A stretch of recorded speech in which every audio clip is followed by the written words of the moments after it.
The cold metal of the control yoke felt familiar in Lieutenant Hans Schmidt's gloved hands. At 22,000 feet above the French countryside, the air was so thin and cold that his breath formed tiny ice crystals on the inside of his oxygen mask. Through the curved canopy of his Messerschmitt Bf 109G-6, the world below looked like a detailed map: patchwork fields, winding rivers, and the occasional cluster of buildings that marked a village. The date was March 8, 1944, and the clock on his instrument panel showed 10:17 a.m. Schmetterling Eins and alle, crackled the voice of Oberleutnant Klaus Richter, their squadron leader. Banditen gemeldet bei 300 Grad, her 7000 Meter, bereit Mädchen, bandits. The word sent the familiar adrenaline coursing through Schmidt's veins. He scanned the sky in the direction Richter had indicated, 300 degrees, roughly northwest. At first, he saw nothing but the endless blue and the occasional cotton-like cloud formations. Then he spotted them, 8 dark specks growing larger by the second. Through his headset he heard the chuckles of his fellow pilots. "Amerikanisch Jabo," said Feldwebel Erich Bauer, flying as his wingman. "Thunderbolts again, like shooting fat ducks." Schmidt allowed himself a small smile beneath his oxygen mask. In his 17 months of combat, he'd encountered American P-47 Thunderbolts half a dozen times. The encounters always followed the same pattern. The heavy American fighters would try to dive on them. The German pilots would easily outmaneuver them in horizontal turns, and the fight would end with another victory marking painted on someone's fuselage. The Thunderbolt was massive, nearly twice the weight of his 109, and notoriously clumsy at low and medium altitudes. German pilots had nicknamed it the Jug because its fuselage resembled a milk jug, and the term was anything but complimentary. What none of them knew, what their intelligence reports had failed to comprehend, was that the aircraft approaching them represented something entirely new. Not just an improved version, but a fundamental rethinking of aerial combat that would shatter everything the Luftwaffe believed about American aviation capabilities. As Schmidt watched the dots grow larger, he performed the mental calculations that had become second nature. The Americans were still too far for positive identification, but their formation suggested bombers without fighter escort. Perfect hunting conditions. He checked his instrument panel again: fuel adequate, ammunition full, engine temperatures normal. Everything was perfect. "Alle Schmetterling Angriff formation," Richter ordered. "Remember, they're heavy, they're slow, and they can't turn. Use your advantages." Schmidt pushed his throttle forward, feeling the familiar surge of power from the Daimler-Benz DB605 engine. The 12 Bf 109s of Jagdschwader 27 began their descent, positioning themselves for the perfect bounce. In that moment, with the sun at their backs and altitude advantage, every German pilot in the formation felt absolutely confident of victory. They had no way of knowing they were about to become test subjects in a brutal lesson about American industrial might and engineering ingenuity. The reports they'd dismissed as propaganda, the rumors they'd laughed off as impossible, all of it was true. And in approximately 6 minutes, the survivors would understand just how catastrophically their intelligence had failed them. The confidence displayed by Schmidt and his comrades wasn't born from arrogance alone. It was rooted in 2 years of overwhelming success against American air forces. Since the first major encounters between Luftwaffe veterans and USAAF newcomers in late 1942, German pilots had established a kill ratio that seemed to validate their superiority. Official Luftwaffe statistics showed that through February 1944, German fighters had achieved approximately 2.8 enemy aircraft destroyed for every Bf 100, and 9 lost in combat against American forces. In the hands of experts like those in JG-27, the ratio climbed to an astonishing 4.5 to 1. This dominance wasn't accidental. The Bf 109G-6 that Schmidt flew represented the culmination of years of combat evolution. Weighing just 6940 pounds fully loaded, powered by a 1,475 horsepower engine, it could climb to 20,000 feet in under 7 minutes and reach 398 miles per hour in level flight. More importantly, it could turn inside any American fighter it had encountered thus far. German pilot training, though shortened by wartime demands, still emphasized marksmanship and energy management, concepts many American pilots were still struggling to master. The intelligence picture painted by German reconnaissance and signal interception seemed equally reassuring. A captured USAAF manual from early 1943 described the P-47's combat radius as just 175 miles, laughably short by European standards. German analysts had calculated that even with drop tanks, the Thunderbolt couldn't penetrate deep into Germany. Production estimates prepared by the Reich Ministry of Armaments suggested American industry could produce no more than 300 P-47s monthly, a number the Luftwaffe believed it could handle comfortably given their own production of approximately 400 Bf-109s each month. What these analyses completely missed was the fundamental difference between German and American industrial philosophy. Germany built weapons systems. America built weapons ecosystems. While Messerschmitt focused on refining the 109, Republic Aviation was already working on the fifth major revision of the Thunderbolt. While German factories struggled with inconsistent raw material deliveries, American plants had standardized components flowing in from hundreds of subcontractors on precise schedules. The cultural blinders went deeper than production numbers. German intelligence assessments repeatedly emphasized what they perceived as American weaknesses: lack of combat experience, inferior training, and what one report called a materialistic mindset unsuited to the warrior ethos. Japanese reports echoed similar sentiments, describing American pilots as technically competent but lacking spiritual determination. These assessments weren't just wrong, they were dangerously wrong in ways that would soon become apparent over the skies of Europe.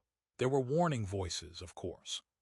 Oberleutnant Werner Mölders, one of Germany's top aces before his death in 1941, had written extensively about American engineering potential after visiting the United States in the late 1930s. His reports described an industrial capacity beyond European comprehension, and warned that American factories could produce weapons like sausages from machines. Most of these reports were filed away, considered interesting but irrelevant to the immediate war effort. More recently, frontline commanders had begun noticing disturbing patterns. In January 1944, Major Heinz Baer had submitted a report noting that P-47s were appearing at altitudes previously thought impossible for such heavy aircraft. His observations were dismissed as likely misidentification, since the known performance envelopes of American fighters didn't support such capabilities. Another pilot's report of encountering Thunderbolts that could outdive his 109 was attributed to pilot error in estimating angles and distances. The most prescient warning came from an unlikely source, a young radar operator named Karl Müller, stationed on the Channel coast. In February 1944, he began tracking American formations flying at over 30,000 feet, far above the Thunderbolt's supposed service ceiling. When he reported this to his superiors, he was told the radar equipment must be malfunctioning. The idea that hundreds of American fighters were operating regularly at altitudes where German pilots needed special pressure suits seemed ludicrous. Müller's reports were filed under equipment calibration issues and forgotten. Meanwhile, across the Atlantic, something extraordinary was taking shape. The P-47D that Schmidt was about to encounter wasn't just another fighter. It was the product of an engineering revolution that German intelligence had completely failed to anticipate. At the Republic Aviation Factory in Farmingdale, New York, a quiet Armenian immigrant named Alexander Kartveli was leading a team that would redefine aerial warfare. Kartveli, who had fled the Russian Revolution and arrived in America with little more than his engineering degree, understood something fundamental about aircraft design that German engineers had missed. Survivability mattered more than perfection. While German designers sought the ideal balance of speed, maneuverability, and firepower, Kartveli focused on creating what he called the soldier's airplane, a platform that could take tremendous punishment and still bring its pilot home. The P-47D embodied this philosophy in every rivet and plate. Its airframe weighed over 10,000 pounds empty, nearly twice the Bf-109's weight, not because of poor design, but because of massive structural reinforcement. The cockpit was protected by armor plate that could withstand 20 cannon fire. The engine had a duplicate ignition system. The fuel tanks were self-sealing. But the real revolution, the one that would shock Schmidt and his comrades, was hidden beneath the cowling.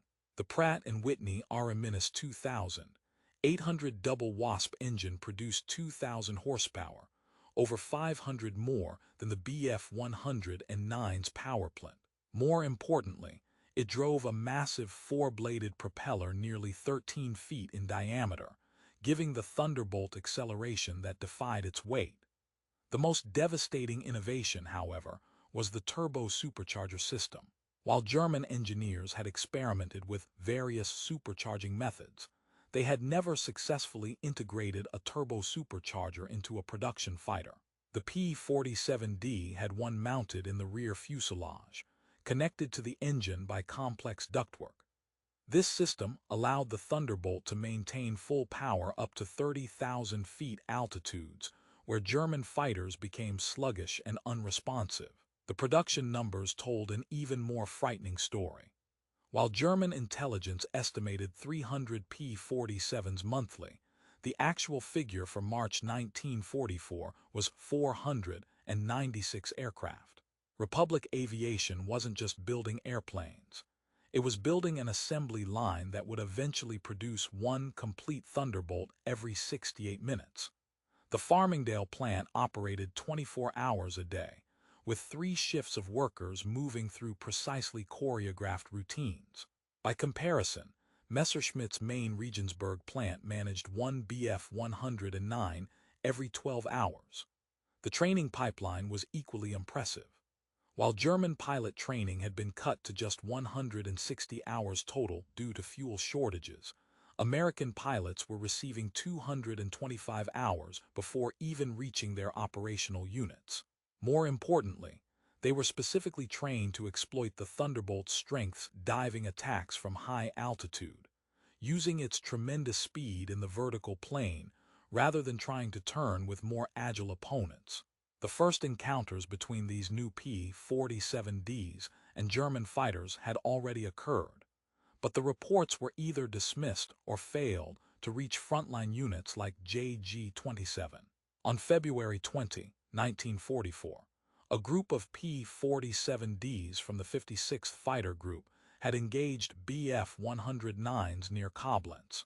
The American pilots, using new combat techniques developed by commanders like Colonel Hubert Hub Zemke, had claimed 18 German aircraft without loss. German intelligence attributed this to exceptional circumstances, rather than recognizing a pattern. Even as Schmidt prepared to engage what he thought were familiar opponents, changes were happening that would make the P-47 even more deadly. Engineers at Republic were already testing the P-47 million, with an engine producing 28 horsepower and a top speed of 473 mph, faster than any production German fighter. Meanwhile, at the Armament Research and Development Center in Maryland, technicians were perfecting a new mix for the .50 caliber ammunition that increased armor-piercing capability by 40%. The technological disparity went beyond the aircraft themselves. American pilots were beginning to receive new K-14 gyroscopic gun sights that dramatically improved accuracy, while most German fighters still used simple ring-end bead sights. American ground crews had developed rapid refueling and rearming procedures that could turn around a fighter in under 25 minutes, while German units often needed over an hour for the same work. All of these advantages, industrial, technical, and tactical, were about to converge in a single engagement that would shatter German confidence forever. But for Schmidt and his comrades, descending through the cold March air with the sun at their backs, victory still seemed certain. Schmetterling jets, Richter's voice crackled through the headsets. The 12 Bf-109s tipped over into their diving attack. Schmidt felt the familiar pressure as gravity combined with engine power to accelerate his fighter. The airspeed indicator needle swept past 450 km/h, then 500. The 8 Thunderbolts grew rapidly in his windscreen. They were flying in a loose formation that seemed almost casual compared to the tight discipline of the German attack. Something felt wrong. Schmidt's combat experience, accumulated over 89 missions, sent warning signals through his nervous system. The Thunderbolts weren't reacting as they should. Normally, American pilots would either break formation and try to dive away or would attempt clumsy defensive turns. These aircraft held their course with unnerving calmness. Then he saw it. The profiles were wrong. These Thunderbolts had different canopy shapes, and their cowlings looked more streamlined.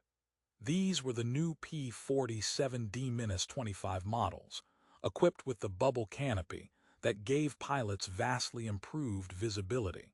More importantly, they had the uprated ARA-2000 800-59 engines and the new paddle blade propellers that dramatically improved climb performance. Vorsicht, Schmidt radioed. Das sind new Modell. Bauer's laughter crackled in response. Sie sind alle gleich Hans fed und langsam. The distance closed with terrifying speed. Schmidt picked his target, the second Thunderbolt in the formation. Standard procedure. Aim for the cockpit or engine. Fire a short burst. Break away. The 109's combination of 20 cannon and machine guns was lethal against most aircraft. At 800 meters, he began to squeeze the trigger. Then the world exploded. The 8 Thunderbolts didn't break formation. They didn't try to turn. They simply stood on their tails and climbed. Schmidt's jaw actually dropped beneath his oxygen mask. The sight was physically impossible based on everything he knew about the P-47. These massive aircraft, each weighing over 7 tons, were climbing at an angle that should have stalled them instantly. Their rate of climb appeared to be nearly 3,000 feet per minute, comparable to his own lightly loaded 109. Was Zur Hurl? Someone exclaimed over the radio. The German formation disintegrated into confusion. Their carefully planned bounce had depended on the Thunderbolts behaving predictably. Instead, the Americans had executed a maneuver that shouldn't have been possible, gaining 1,500 feet of altitude in seconds, and now occupying the superior position. Richter's voice cut through the confusion. New formation, Sie haben gewonnen. The Bf-109 scattered, each pilot trying to regain the advantage. Schmidt pulled back on the stick, feeling his aircraft shudder as it climbed after the Thunderbolts. His mind raced, trying to process what he had just witnessed. The performance figures in his intelligence briefings were off by a factor of 2, maybe more. Then the Thunderbolts attacked. They didn't dive in one by one as German fighters would. They came in pairs, using their altitude advantage to build terrifying speed. Schmidt watched as 2 of the American fighters tipped over and descended toward Bauer's aircraft. The rate of closure was staggering. They were diving at what looked like 500 miles per hour or more. Bauer, brake right, Schmidt shouted. Bauer saw the threat and initiated a hard turn. In previous encounters, this would have been enough. The Thunderbolts would overshoot, unable to match the 109's turn rate. This time was different. The lead Thunderbolt didn't try to turn with Bauer. It pulled up slightly, trading airspeed for altitude, then rolled inverted and came down again in what American pilots called a high-side yo-yo. The maneuver was perfectly executed. placing the P-47 directly behind Bauer's 109. Schmidt watched in horror as 8 streams of 50 caliber tracers converged on his wingman's aircraft. The volume of fire was unimaginable. Each Thunderbolt carried 425 rounds per gun, and with 8 guns, that meant 34 rounds total. The lead P-47 fired for approximately 2 seconds, putting over 100 rounds into Bauer's fighter. The result was catastrophic. Bauer's Bf-109 didn't just catch fire, it disintegrated. The wings separated from the fuselage, and what remained tumbled toward Earth in 1,000 pieces. There were no parachutes. "Mein Gott," someone whispered over the radio. In that moment, Schmidt understood that everything had changed. This wasn't the same enemy they'd been fighting for years. These were different aircraft, flown by different pilots, using different tactics. The confidence he'd felt just minutes earlier evaporated, replaced by a cold, creeping dread. The remaining Thunderbolts continued their attacks with mechanical precision. They worked in pairs, one engaging while the other covered. They used their diving speed to make passes, then climbed back to altitude to reset the engagement. The German pilots found themselves unable to bring their own weapons to bear. Every time they tried to engage, the Thunderbolts would simply dive away, building speeds that made pursuit impossible. Schmidt found himself isolated, his own wingman gone. He scanned the sky desperately, counting the remaining 109s. He saw 6, then 5. The Americans hadn't lost a single aircraft. Then he saw something that made his blood run cold. Through a break in the clouds below, he spotted another formation climbing toward them. Then another, and another. Dozens of aircraft, all climbing with the same impossible performance he'd just witnessed. The radio erupted with panicked voices. "Verstärkung viel, wo kommen die Alle, wir müssen zurück." Richter's voice cut through the panic, sharp with authority. "Ruhe, Formation für Rückzug. Nach Osten." The surviving Bf-109s turned toward home, pushing their engines to emergency power. Schmidt glanced at his fuel gauge. They had been in combat for less than 4 minutes, but the high-speed maneuvering had consumed precious fuel. They needed to disengage quickly, but the Thunderbolts had other ideas. As the German fighters turned east, the P-47s dove on them again. This time, they didn't pull up after their attacks. They used their diving speed to stay with the 109s, something that should have been aerodynamically impossible. Schmidt found one staying with him through a series of desperate maneuvers. He tried turns, climbs, dives. Nothing worked. The Thunderbolt matched him move for move, its pilot seemingly untroubled by the G-forces that were making Schmidt's vision gray out at the edges. Through his rearview mirror, he saw the flashes as the American opened fire. Tracers streaked past his canopy, so close he could hear them crackling through the air. He threw his aircraft into a snap roll, then pulled into a vertical climb. The Thunderbolt followed as if connected by a wire. This was impossible. This defied physics. This violated every principle of aerial combat he'd been taught. His engine began to overheat from the constant high-power settings. The temperature gauge crept into the red zone. He had to reduce power or risk engine failure. As he eased back on the throttle, the Thunderbolt closed the distance.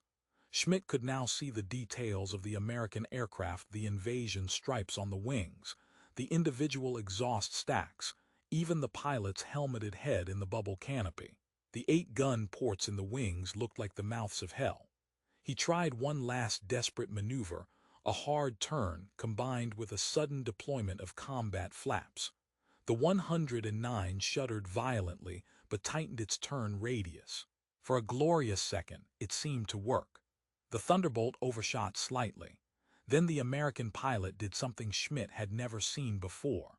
The Thunderbolt rolled, inverted, and pulled through into a splittess, trading altitude for position in a maneuver so fluid it looked choreographed.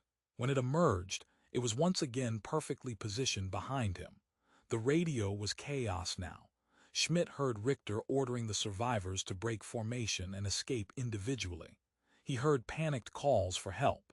He heard the static hiss that meant another aircraft had been destroyed. He looked at the altimeter, 15,000 feet and descending rapidly. He was over friendly territory, but that seemed meaningless now. The Thunderbolt behind him was closer than ever, its pilot patiently waiting for the perfect shot. Schmidt made his decision. He pushed the nose down, building speed for one last attempt to escape. The airspeed indicator passed 650 km/h, then 700. The wind scream became a roar. The ground below rushed up to meet him. He risked a glance in the mirror. The Thunderbolt was still there, matching his dive effortlessly. At this speed, his controls were becoming heavy, while the American fighter seemed completely stable. Then he saw the flashes. Bright orange tongues of flame erupted from the Thunderbolt's wings. Schmidt threw his aircraft into a violent evasive maneuver, feeling the airframe groan in protest. Something hit his left wing with the sound of tearing metal. The aircraft yawed violently to the side. More impacts. His instrument panel shattered, sending glass fragments flying through the cockpit. Something hot stung his cheek. The engine began to run rough, then seized completely. He was now a glider, descending rapidly toward the French countryside below. The Thunderbolt pulled up alongside him, so close he could see the pilot's face. The American looked young, impossibly young.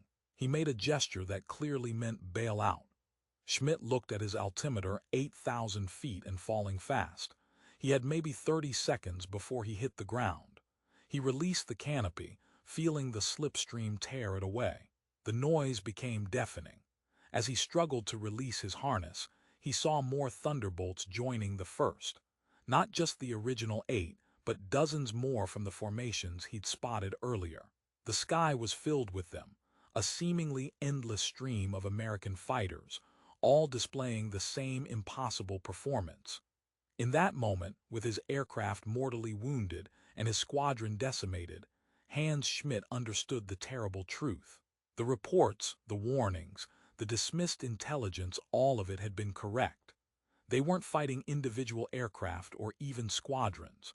They were fighting an industrial machine of unimaginable scale and efficiency. And as he prepared to abandon his aircraft, he saw something that would haunt him for the rest of his life. Through the smoke and chaos, he watched as the Thunderbolts reformed with parade ground precision, then turned toward the east, toward Germany, toward the heart of the Reich. There were not dozens of them. There were not scores of them. There were hundreds of them, and they were just the beginning. The slipstream tore at Schmidt's face, ripping the oxygen mask away and filling the cockpit with a hurricane roar. His left cheek stung where a fragment of the shattered instrument panel had embedded itself. With numb fingers, he fought against the gale force to release his harness buckle. The altimeter showed 65,000 feet now, the needle unwinding with terrifying speed. His training took over where conscious thought failed. He braced his feet against the instrument panel and pushed himself upward and out into the chaos. The world became a spinning, tumbling maelstrom of blue sky and green earth. The freezing air ripped the breath from his lungs. He counted to 3, his mind screaming through the disorientation, then pulled the ripcord. The parachute deployed with a violent jolt that snapped his head back and drove the air from his chest. Suddenly, the roaring wind became relative silence, replaced by the gentle flapping of silk above him. He looked down. His crippled Messerschmitt continued its death plunge, trailing smoke and shedding pieces. It impacted a farmer's field about a kilometer away, erupting in a ball of orange flame and black smoke that reached up toward him. The smell of burning fuel and oil drifted on the wind. Looking up, he saw the air battle continuing. The sky was now thick with American fighters, not just the original 8, but dozens more from the reinforcing formations. They moved with a mechanical precision that was terrifying to witness. He counted 5 separate engagements happening simultaneously. A Bf-109 tried to outclimb a Thunderbolt, only to have the American fighter match its climb angle effortlessly before firing a short, devastating burst. The German aircraft fell away, a trail of smoke marking its descent. Another 109 attempted a scissors maneuver against a pursuing P-47. The American pilot didn't take the bait, instead climbing slightly, rolling and diving back into position with what seemed like mathematical inevitability. The 50 caliber gun spoke briefly, and the 109's tail assembly disintegrated. Schmidt watched the pilot bail out, a second white parachute joining his in the morning sky. The radio in his helmet, miraculously still functioning, crackled with the dying moments of his squadron. Schmetterling's way, get out. Get out now, followed by a scream cut short by static. I'm hit, engine's gone, then silence. Richter's voice calm but strained. All remaining aircraft break off and return to base. Individual routes. Good luck. Schmidt counted the parachutes. Including his own, he saw 4 out of 12. The engagement had lasted less than 6 minutes. As he drifted downward, he realized with chilling clarity that this hadn't been a battle, it had been a demonstration. The Americans had used them as living targets to prove a point. He landed awkwardly in a plowed field, the parachute collapsing around him. For a moment, he simply lay there, feeling the solid earth beneath him, breathing in the scent of soil and burning aviation fuel. His left cheek throbbed where the shrapnel had struck, and his body ached from the violent ejection. French farmers approached cautiously, their faces a mixture of curiosity and hostility. They kept their distance, watching as he struggled free of the parachute harness. One of them pointed toward the road where German military vehicles were already approaching. His war wasn't over yet, but the certainty he'd felt at 22,000 feet was gone, replaced by a hollow dread. Meanwhile, at 18,000 feet, Oberleutnant Klaus Richter surveyed the devastation. Of his 12 aircraft, only 3 remained airborne besides his own. They had formed up on him automatically, a ragged formation where hours before there had been precision. Below them, the burning wrecks of 8 Bf-109s dotted the French countryside like funeral pyres. "Status report," he radioed, his voice tight. "Schmetterling Veer minor damage, ammunition expended. Schmetterling Sieben fuel low, engine overheating. Schmetterling Elf superficial damage, 50% fuel remaining." Richter did the math. 8 aircraft lost, possibly 8 pilots dead, against 0 American losses. The numbers didn't make sense. They violated every principle of aerial combat he'd been taught. He looked at the retreating American formations, not fleeing, but withdrawing in good order, as if they'd completed a training exercise. "Return to base," he ordered, his voice hollow. "Maximum cruise speed." The flight back to the airfield at St. Dizier passed in stunned silence. No radio chatter, no post-combat analysis. Each pilot was alone with his thoughts, trying to process what had happened. Richter found himself repeatedly checking his mirrors, half expecting to see Thunderbolts still pursuing them. The sky remained empty. When they landed, the ground crews knew immediately that something was wrong. 4 aircraft returning instead of 12. The mechanics and armorers gathered around as the pilots climbed from their cockpits, their faces telling the story before any words were spoken.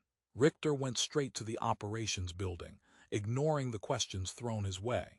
He needed to file his report, to make command understand what they had faced. In the debriefing room, he sat down at the typewriter, his hands shaking slightly as he inserted the paper. 8 March 1944.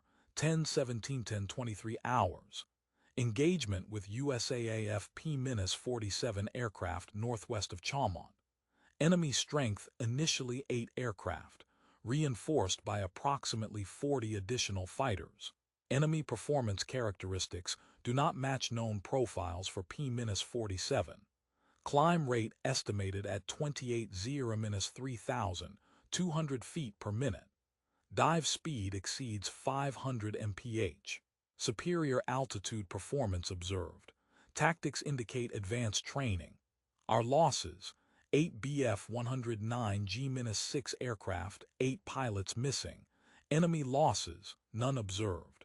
Recommend immediate revision of all performance data for P-47 and review of tactical doctrine. He read it over, then added one more sentence.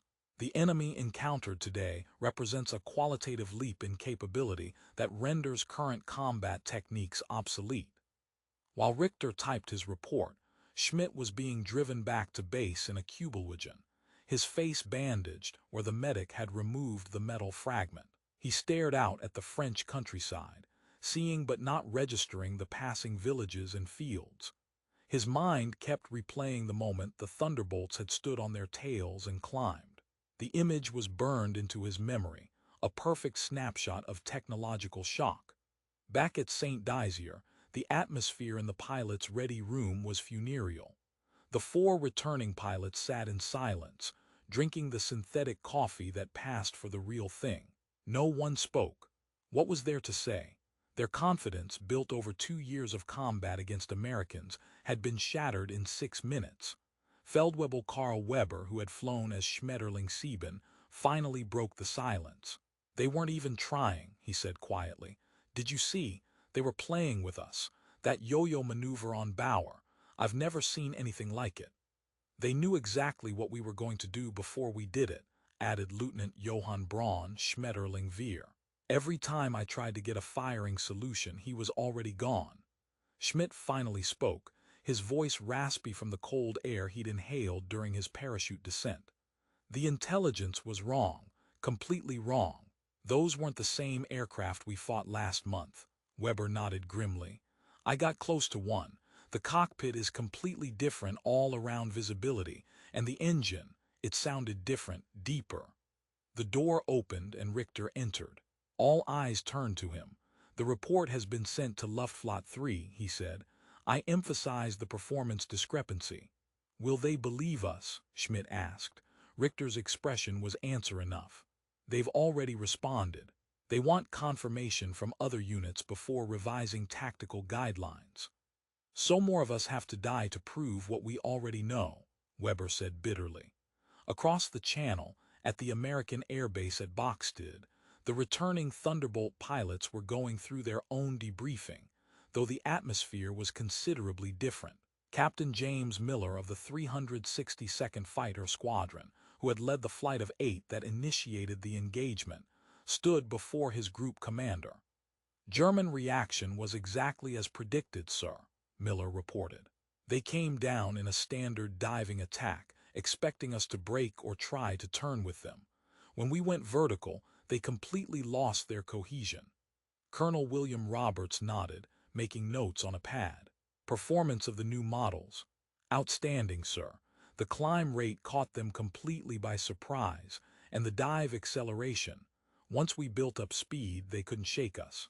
We stayed with them through maneuvers that should have been impossible for aircraft our size." "Losses?" "None, sir.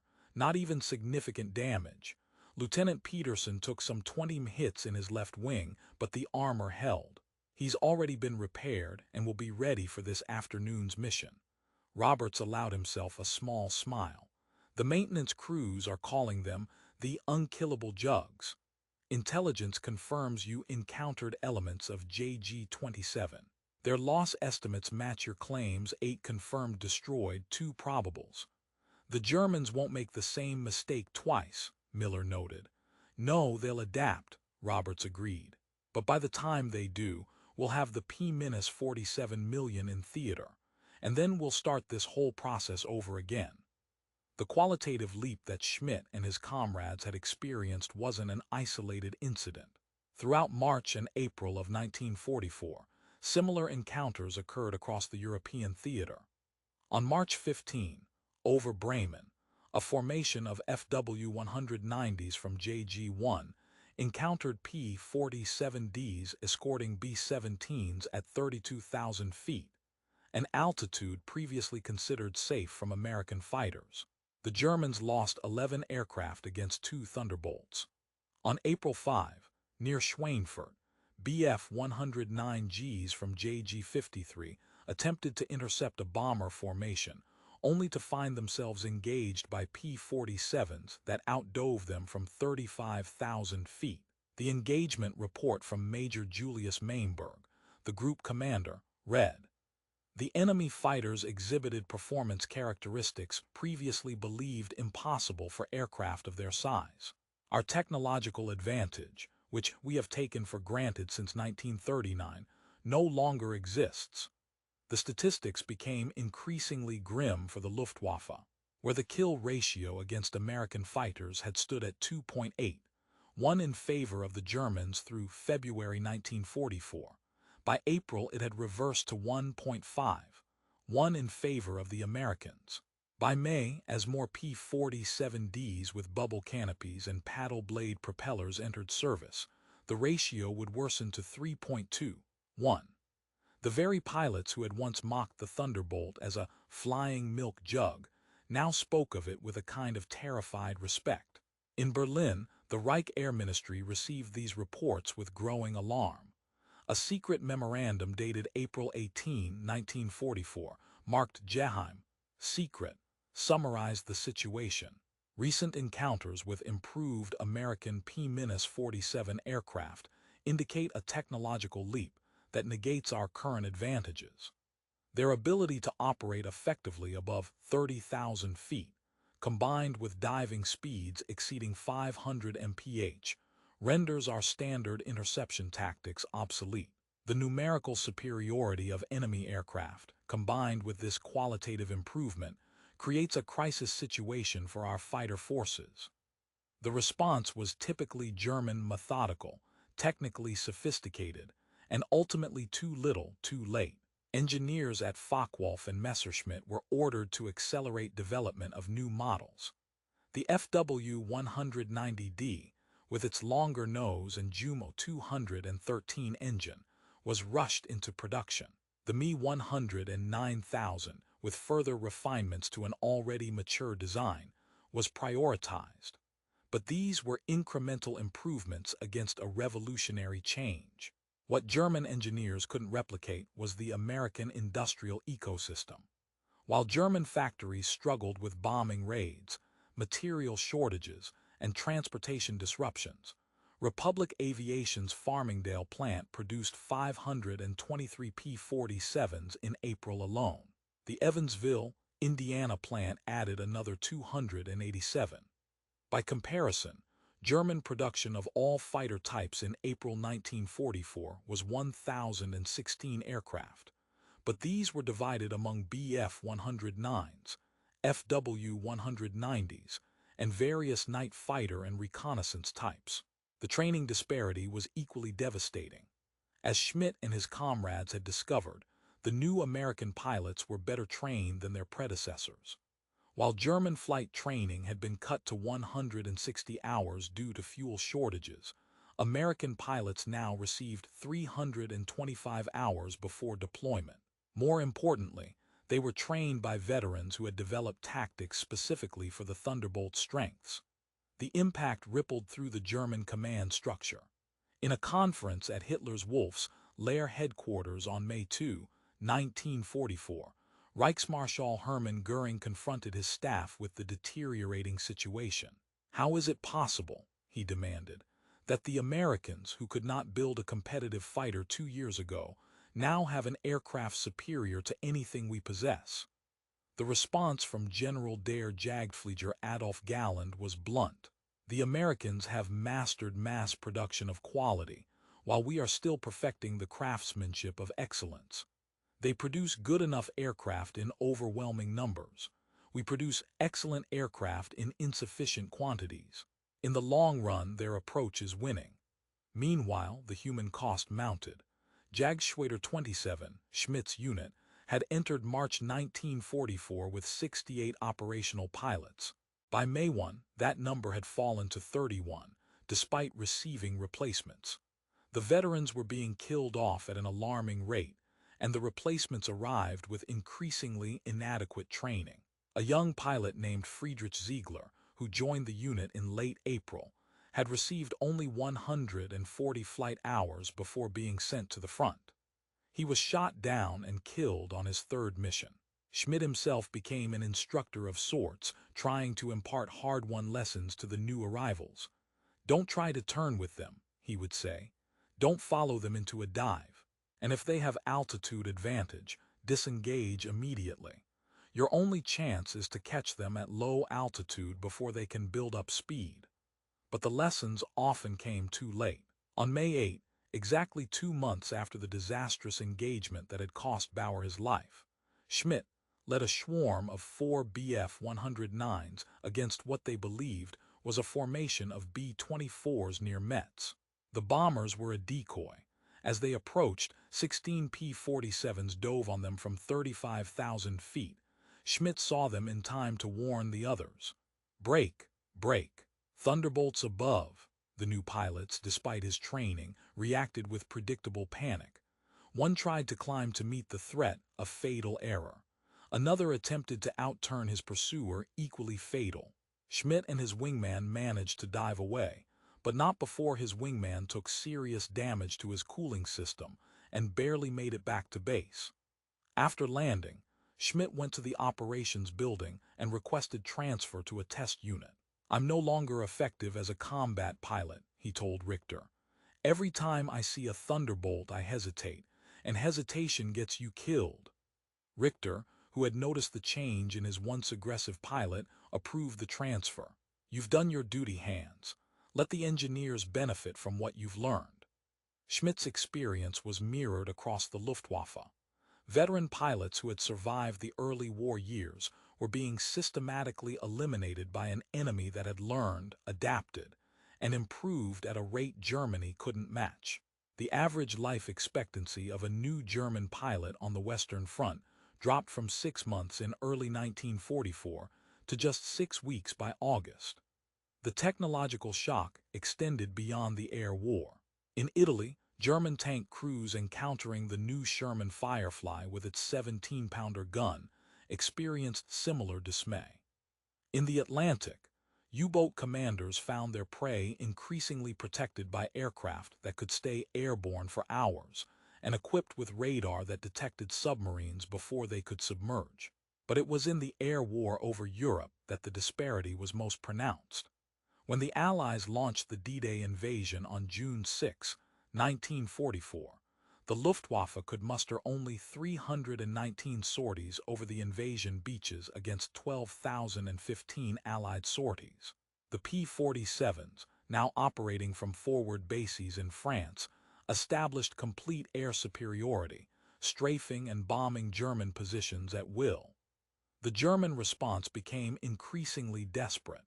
In July 1944, the Me-262 jet fighter began entering service in small numbers. It was a technological marvel, 100 mph faster than any Allied fighter, but it was plagued by engine problems, fuel shortages, and production delays. More importantly, it arrived too late and in too few numbers to change the outcome. Of the 1,433 Me-262s built, only about 300 saw combat. By comparison, Republic produced over 15,000 P-47s during the war. The human stories behind these statistics painted a starker picture.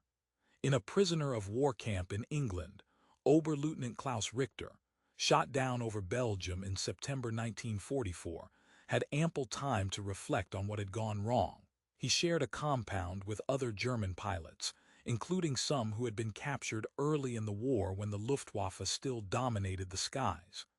"They weren't better pilots," he told a captured U-boat officer one evening. "They had better weapons, and they had so many of them. You would shoot one down and 2 more would take its place. We were like craftsmen trying to fight a factory." The factory analogy was more accurate than Richter knew. While he sat in captivity, American industry was producing 1 aircraft every 5 minutes. In 1944 alone, the United States produced 96,318 military aircraft of all types.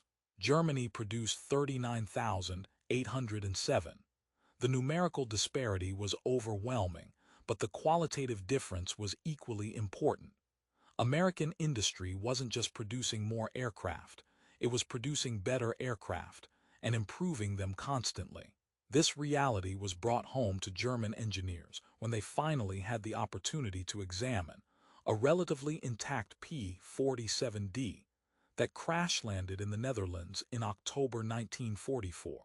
The technical report, filed by the Technische Amt of the Luftwaffe, expressed grudging admiration mixed with dismay. The P-47 represents a different philosophy of aircraft design, the report stated. Where we seek the perfect balance of characteristics, the Americans have emphasized survivability and ease of production. The aircraft is massively built, with armor protection that adds significant weight but saves pilots. The construction methods emphasize simplicity and standardization. The turbo supercharger system, while complex, gives the aircraft performance at altitude that we cannot match with our current designs. The report concluded with a prescient observation. The P-47 is not a better aircraft than our designs in absolute terms. It is better suited to the war America is fighting, a war of attrition where numbers, survivability, and continuous improvement matter more than technical perfection. For Hans Schmidt, the war ended not with a bang but with a gradual realization of inevitable defeat. Transferred to the test unit at Richlin, he flew captured Allied aircraft and provided feedback to German designers. He flew a P-47D that had been captured intact when its pilot made a navigation error and landed in Switzerland. The experience was humbling. Sitting in the Thunderbolt's cockpit, he understood immediately what German intelligence had missed. The visibility was far superior to the Bf-109s. The controls, while heavier, were more precise at high speeds. The engine produced power effortlessly, without the temperamental characteristics of the DB-605. And when he took it to altitude, he discovered it maintained its performance in the thin air where the Bf-109 became sluggish. He wrote in his evaluation, "The P-47 is not a dogfighter. It is an energy fighter. Its proper use involves maintaining altitude advantage, making diving passes, and using speed to disengage. In the hands of a pilot who understands its strengths, it is superior to our Bf-109G and K models in all respects except turning radius at low speed." His report, like so many others, was filed and largely ignored. The German system, for all its technical brilliance, lacked the flexibility to fundamentally rethink its approach. Incremental improvements continued, but the paradigm had shifted, and Germany was left behind. When the war finally ended in May 1945, Schmidt surrendered to American forces at Richlin. He was 23 years old but felt decades older. As he waited to be processed, he watched endless streams of Allied aircraft flying overhead, not just P-47s, but P-51s, B-17s, C-47s. The sky belonged to them completely. In the prisoner cage, he met an American intelligence officer who questioned him about his experiences. The officer, Captain John Sheridan, spoke fluent German and seemed genuinely interested in his perspective. "You were in JG-27, correct?" Sheridan asked. "You encountered our P-47s quite often." Schmidt nodded. "The first time was March 8, 1944. We lost 8 aircraft in 6 minutes. Sheridan made a note. "That was the 362nd Fighter Squadron. They just received the bubble canopy models."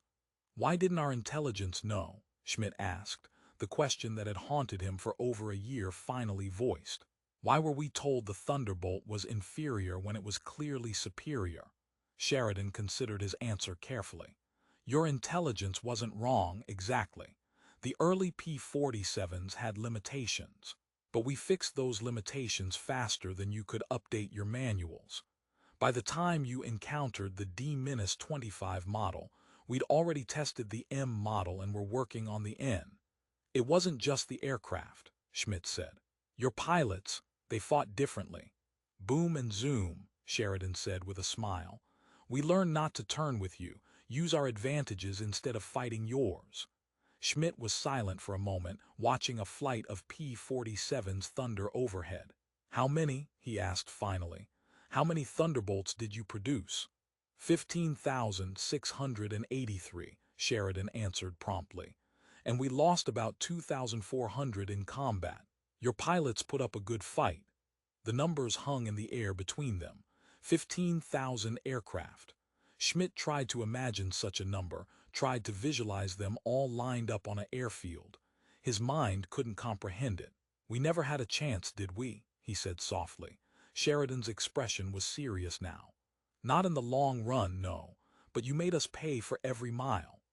The conversation stayed with Schmidt long after the war ended, during his 2 years in a prisoner of war camp, and after his return to a devastated Germany. He became an engineer, working first on rebuilding Germany's infrastructure, later on the nascent aerospace industry. He never flew again, but the lessons of March 8, 1944, shaped his approach to engineering. "Perfection is the enemy of good enough," he would tell his junior engineers, "and quantity has a quality all its own." In 1972, Schmidt visited the United States as part of a technical exchange program. At the Smithsonian's National Air and Space Museum, he stood for a long time before a beautifully restored P-47 Thunderbolt, its silver skin gleaming under the lights. The placard described it as the aircraft that helped win the air war over Europe. An elderly American man noticed his prolonged interest. "She was something, wasn't she?" the man said. Schmidt turned.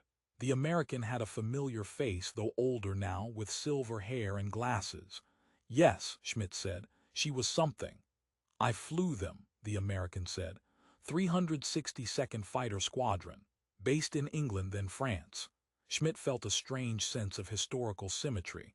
"March 8, 1944, he said. "Northwest of Chaumont. Were you there?" The American's eyes widened slightly. "I was. That was quite a day." "I was in one of the Messerschmitts," Schmidt said. They looked at each other, two old men separated by a gulf of memory and experience, yet connected by 6 minutes of violent history 3 decades past. "You climbed," Schmidt said softly. "You shouldn't have been able to, but you climbed." The American nodded. The new paddle blade props made all the difference. They stood in silence for a moment, watching the aircraft as if expecting it to come to life. "Your wingman," Schmidt said, "the one who didn't make it." "Bauer," Schmidt said. "Erich Bauer." The American's expression was unreadable. "I'm sorry," Schmidt shook his head. "It was a long time ago. We were all just doing our jobs." They parted with a handshake, two veterans of a war that had receded into history. As Schmidt walked away, he glanced back at the Thunderbolt one last time. It hung from the ceiling, frozen in an eternal climb, a monument to the industrial might that had overwhelmed his world. He thought of Bauer, of Richter, of all the young men who had climbed into their aircraft that March morning, confident in their superiority, unaware that the world had changed while they weren't looking. They had fought bravely, skillfully, but they had been on the wrong side of history, overwhelmed not by better men but by a better system. Outside the museum, the Washington sky was clear and blue. Schmidt looked up, half expecting to see the contrails of long-vanished aircraft, the ghosts of his youth still dogfighting in the stratosphere. But the sky was empty, the war long over, the lessons learned at terrible cost now fading into memory. The Thunderbolt's legacy wasn't just in the aircraft itself, or in the battles it won, but in what it represented, the triumph of adaptability over tradition, of systems over individual excellence, of quantity with quality over perfectionism. It was a lesson that would shape the world that emerged from the ashes of war, a world that men like Schmidt would have to learn to inhabit. He walked away from the museum, an old man with a piece of shrapnel still embedded near his cheekbone, a permanent reminder of the day the sky had changed forever. The war had ended, but its echoes would remain with him until the end of his days, whispered on the wind that had once carried both friend and foe, victory and defeat, in the cold, thin air high above France.